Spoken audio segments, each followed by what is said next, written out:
Joe W. Brister is part 2, welding schools, on my series to answer the question, what's a good welding school? Well, it's a good welding school to me. Doesn't mean it has to be, but it's what I believe.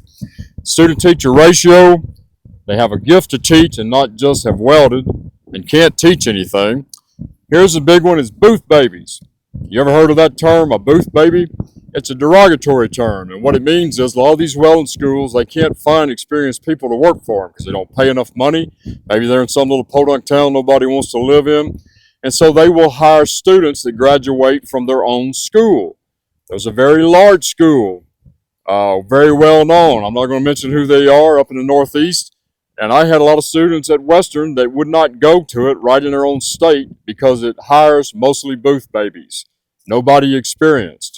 And so if I had a booth baby that was really good, I mean exceptionally good, and I just made it through some little 6-month welding school, you're still a rookie. All you're doing is getting a license to learn when you get out of there. You're not a pro yet.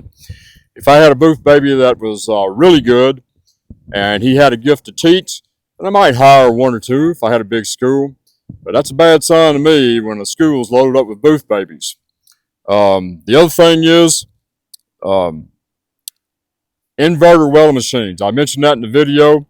You can go online like I did. I went and looked at all the major big welding schools that are known. I looked to see where that welding machine was and how many feet of cable was running.